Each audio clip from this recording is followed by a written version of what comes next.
And welcome back. So I spoke to him, I spoke to her, I spoke to her.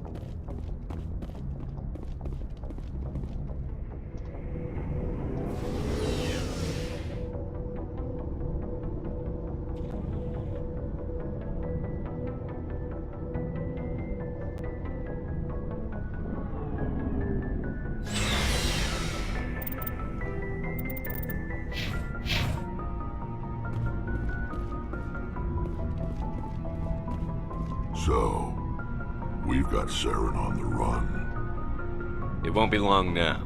Saren's good, but I'm better. Good. He's rotten. To the core. I could tell as soon as I met him. Why didn't you tell me this sooner? I would've if I thought it was important. I think I'd like to hear about it just the same. This was a while ago. A bunch of mercs were bragging about a job out near the edges of the Terminus systems. They said it paid well and the boss was never around to ride them. They said he was looking for more men, too. So I checked it out. I didn't know Saren was openly recruiting mercs. It wasn't that open, and he only showed his face once. We'd been raiding ships in the area for months when we took out this massive cargo freighter. Our biggest haul yet. I was on board checking bodies for valuables, looking for some extra credits. That's when I saw him. What did Saren want with the ship? I don't know what he wanted. He was just moving through the ship, watching. A couple of the mercs called him by name, but he never spoke to them. Never spoke to anyone. I had a really bad feeling about him, so I got the hell out. Didn't even wait to get paid. What kind of cargo was the freighter carrying? What was Saren after? I don't know. All I saw on that ship was food and medical supplies. There were some basic weapons, but nothing big. If there was anything of value on that ship, I didn't see it. That's why I didn't mention it sooner. Whose ship was it? There was a Volus trading vessel. Big one. Lots of guards. But they were no match for us. That's the only time you saw him? Yeah. Didn't even know who he was. Still wouldn't if I hadn't joined up with you. But my instincts were right. Every other merc on that mission turned up dead within a week. Every damn one. So long, Rex. Shepard.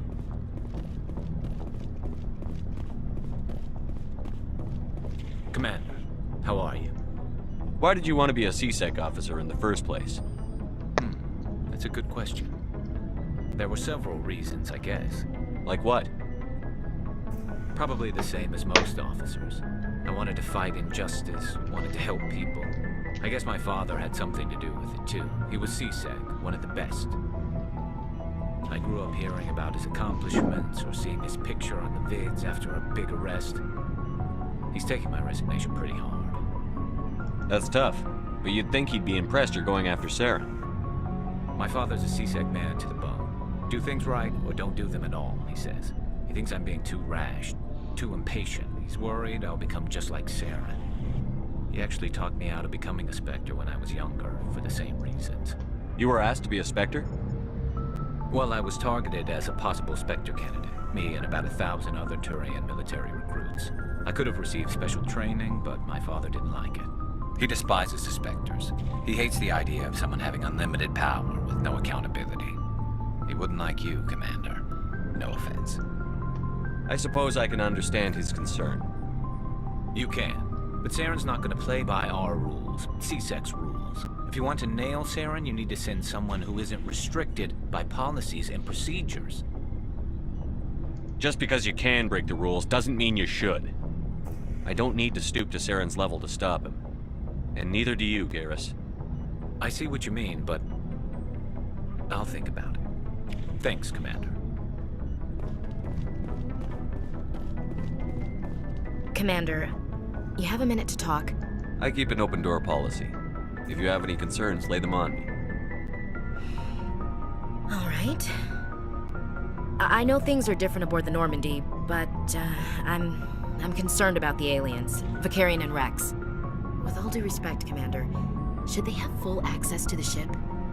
They may not serve the Alliance, Chief, but they're allies. At least as far as Saren goes.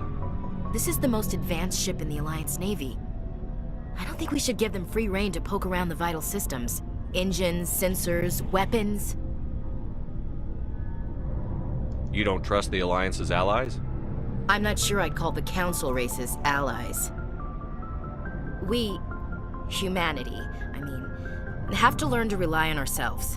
Standing up for ourselves doesn't mean standing alone. I don't think we should turn down allies. I just think we shouldn't bet everything on them staying allies. As noble as the Council members seem now, if their backs are against the wall, they'll abandon us. You've got a pessimistic view of the universe, Williams. A pessimist is what an optimist calls a realist.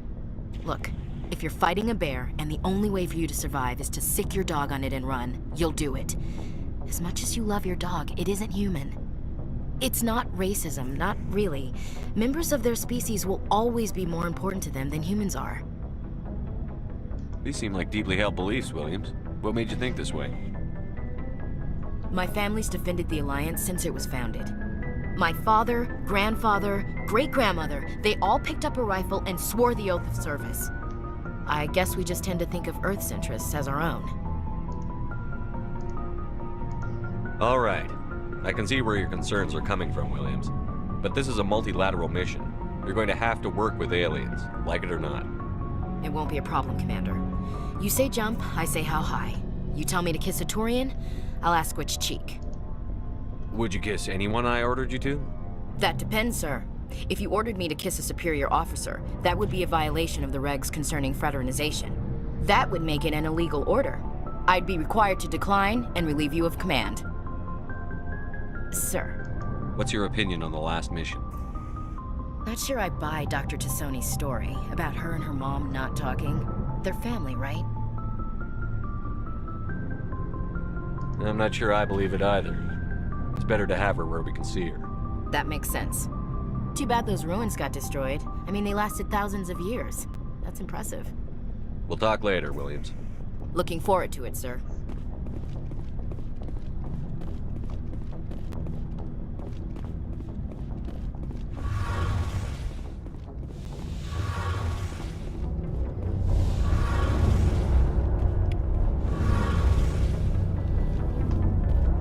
Something I can do for you, Commander. Carry on, Adams.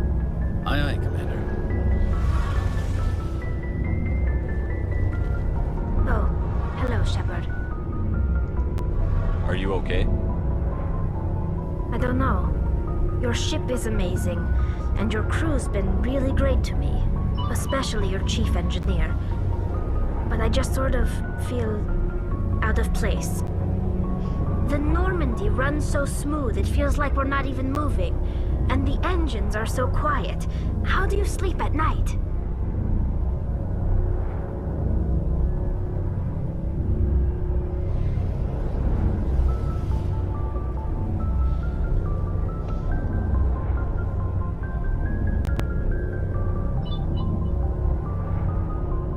The silence wakes you up? Back on the flotilla, the last thing you want to hear is silence. It means an engine's died or an air filter shut down. I guess you don't have to worry about that here. But old habits die hard. But it's more than just the silence. This ship feels so empty. It's like half the crew is missing. Back home, I couldn't wait to go on my pilgrimage. I couldn't wait to get away from the crowds. Now that I'm out here, I kind of miss them. Sometimes we don't appreciate what we have until it's gone. That's true. I'm starting to wonder if that's what the pilgrimage is really about. It's given me a whole new perspective on my people and our culture. You know, there's always a few who go on their pilgrimages and never return. I always assumed something bad happened to them. But maybe they just wanted a different life. You do plan to return to the migrant fleet, right? I could never abandon my people, Shepard. I will go back eventually. But we have to stop Saren first. Otherwise, I might not have a home to go back to. I should go. See you later. I think I spoke with everyone. Quarian, Liara, Rex, Ashley.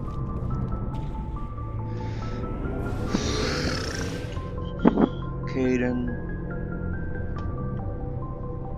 The dog. And Joker. Yeah, I spoke with him.